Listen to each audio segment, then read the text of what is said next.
ہمیں نہیں معلوم کہ اگلے سال ہماری زندگی میں یہ دن آتے بھی ہیں یا نہیں، ہم اس سے پہلے ہی نہ دنیا سے چلے جائیں. اس لیے بہت ضروری ہے کہ ان 10 دنوں کی پلاننگ کریں کہ ہم نے کیا کیا کرنا ہے. صرف وہ کام کافی نہیں جو ہم ہر روز نیکی کے کام کرتے رہتے ہیں، مثلا جو روٹین میں نوافل پڑھ رہے ہیں یا صدقہ خیرات کر رہے ہیں، یا اور نہیں، مزید بھی کرنا ہے. صحابہ ان دنوں میں انتھک محنت کیا کرتے تھے. سعید بن جبیر ذو الحجہ کے 10 دن داخل ہونے کے بعد عبادت میں بہت زیادہ کوشش کرتے تھے، حتیٰ کہ وہ اتنی محنت کرتے کہ لگتا کہ وہ اس کی قدرت نہیں رکھتے، یعنی اپنے آپ کو اتنا تھکا دیتے کہ لگتا کہ بس اب اس سے زیادہ کچھ کر نہیں سکتے، آخری درجے تک. اب نیک اعمال میں سے افضل عمل جو ان دنوں کے لیے پسندیدہ ہے وہ اللہ کا ذکر ہے. نبی صلی اللہ علیہ وسلم نے فرمایا کوئی دن اللہ کے ہاں ان 10 دنوں سے زیادہ عظمت والا نہیں ہے، اور نہ ہی کسی دن کا عمل اللہ تعالیٰ کو ان 10 دنوں کے عمل سے محبوب ہے. یعنی نہ دن ان دنوں سے افضل ہے اور کوئی اور عمل اس سے افضل نہیں. بس تم ان 10 دنوں میں کثرت سے لا الہ الا اللہ، اللہ اکبر اور الحمدللہ پڑھو، یعنی تہلیل، تکبیر اور تحمید. اب اس کے لیے یہ جو کلمہ نا سبحان اللہ والحمدللہ ولا الہ الا اللہ واللہ اکبر، یہ ان تینوں کلمات کا مجموعہ ہے، اور اس میں سبحان اللہ کا اضافہ بھی ہے. اسی طرح اللہ اکبر لا الہ الا اللہ واللہ اکبر وللہ الحمد. ٹھیک ہے، اس میں بھی تینوں چیزیں آ جاتی، الحمد بھی آ جاتی ہے، اللہ کی حمد بھی آ جاتی ہے، اور لا الہ الا اللہ اور اللہ اکبر بھی آ جاتا ہے. صحابہ کرام جو تھے ان میں سے ابن عمر اور ابو ہریرہ رضی اللہ عنہما ان 10 دنوں میں بازار کی طرف نکل جاتے اور دونوں تکبیرات پڑھتے، یعنی مل کے بھی پڑھتے.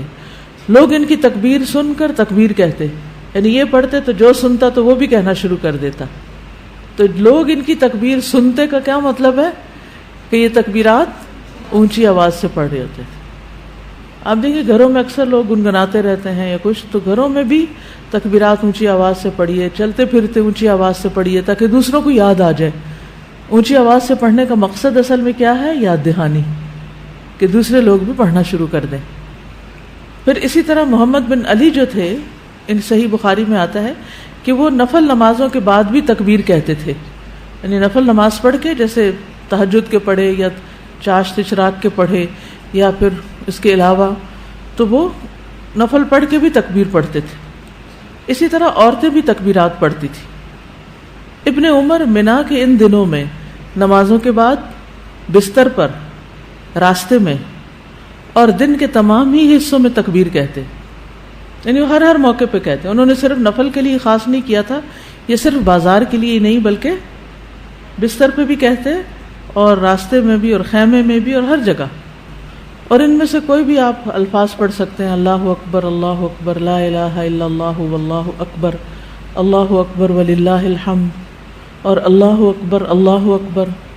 اکبر وللہ الحمد، اللہ اکبر. اسی طرح اللہ اکبر کبیرہ، اللہ اکبر و اجل، اللہ اکبر وللہ الحمد. پھر اللہ اکبر کبیرہ. تو اللہ اکبر کبیرہ والحمد للہ کثیرہ وسبحان اللہ بکرۃ و اصیلا بھی آپ پڑھ سکتے ہیں. ٹھیک ہے، آخر میں اللہم اغفر لی بھی کہہ سکتے ہیں. دوسرا اہم کام جو ان دنوں میں کرنے کا ہے وہ 9 ذی الحجہ کا روزہ ہے. اس روزے کی خاص فضیلت ہے جس سے انسان کے گناہ معاف ہوتے ہیں، اور یہ دن 1 سال گزرے ہوئے اور 1 سال آنے والے گناہوں کا کفارہ بنتا ہے. لیکن اس کے علاوہ بھی آپ باقی دنوں میں روزے رکھ سکتے ہیں. خاص طور پر جن کے رمضان کے روزے رہتے ہوں وہ ان دنوں میں قضا کر لیں. جو شوال میں نہیں کر سکے، ذوالقعدہ میں نہیں کر سکے، اب ذوالحجہ میں کر لیں. اجر کا اجر ہے اور اپنے فرض کی ادائیگی بھی ہو جائے گی. شوال کے روزے تو الگ الگ رکھنے پڑتے ہیں، لیکن یہ آپ ملا کے بھی رکھ سکتے ہیں، کیونکہ ان پہلے 8 دنوں کے روزے کو مخصوص نہیں ہے. یہ ہم نفلی روزے ثواب کی خاطر رکھتے ہیں، لیکن اگر قضا رکھ لیں تو بہت اچھا ہے. اور ان دنوں کا سب سے افضل عمل قربانی ہے. اقوال میں تسبیحات ہیں، افعال میں قربانی. تو مجھے امید ہے کہ آپ سب نے قربانیوں کا بندوبست کر لیا ہوگا. اگر ہر شخص الگ الگ نہیں کر سکتا، تو مل کے بھی اکٹھے ہو کے بھی قربانی کر سکتے ہیں، کیونکہ جان کا صدقہ تو کبھی بھی کیا جا سکتا ہے. تو عام دنوں میں کرنے کی بجائے ان دنوں میں انسان کر لے، ان دنوں میں پیسے جمع کرا لے. خاص طور پر غریبوں تک جو پہنچایا جاتا ہے گوشت، اس میں انسان اپنا حصہ ڈال لے. ایک طرف کیا کرنا ہے، تسبیحات کی کثرت، اور دوسری طرف کیا چھوڑنا ہے، غیبت، چگلی، طانا، فضول میں لغو باتیں، ہنسی مذاق.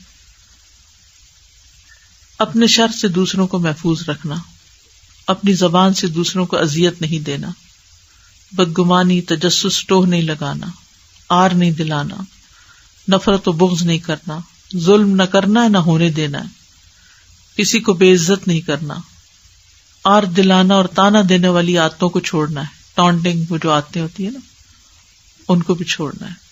غصہ نافذ کرنے کی طاقت رکھنے کے باوجود اس کو چھوڑ دینا ہے. گالی گلوچ، بد زبانی، ان چیزوں سے بھی بچنا ہے. مسلمان کو ہر طرح کی اذیت دینے سے رکنا ہے. رشتہ داروں کی قطع تعلق ہی نہیں کرنی، ان کو منانا ہے. ظالم رشتہ داروں پر بھی مہربانی کرنی ہے. اپنے شر سے پڑوسیوں کو بچانا ہے. اپنے ایمان کی تجدید کرنی ہے. صبر اور عفو درگزر کرنا ہے. اچھا اخلاق اختیار کرنا ہے. اول وقت پہ نماز پڑھنا ہے. قیام لمبا کرنا ہے. ہو سکے تو تہجد پڑھنا ہے. روزہ رکھنا ہے. حج کے لیے تو چلے گئے ہیں لوگ، ہو سکے تو حج کرنا ہے. مالی صدقات میں اپنے اہل و عیال کی ضروریات پوری کرنا. ناراض رشتہ دار کو تحفہ دینا. اپنے بہن بھائیوں کی یا اپنے دوستوں کی ضروریات پوری کرنا. پانی پلانا. ایسا صدقہ جو خود کو محتاج نہ کرے کسی کا. ناراض لوگوں کو آپس میں صلح کرانا. کسی کو خوش کرنا، کسی کی پریشانی دور کرنا. پھر اپنے نفس اور خواہش سے جہاد کرنا. لوگوں کو اپنی برائی سے محفوظ رکھنا. اور صدقے خیرات میں کھانے پینے اور دیگر چیزوں کے علاوہ اچھی کتابیں، اچھے پیمفلیٹس اور خصوصاً اس ٹاپک کی اویئرنیس لوگوں میں کریٹ کرنا ہے. قرآن کی تلاوت میں عام روٹین سے زیادہ پڑھنا، اس کو انکریز کرنا ہے.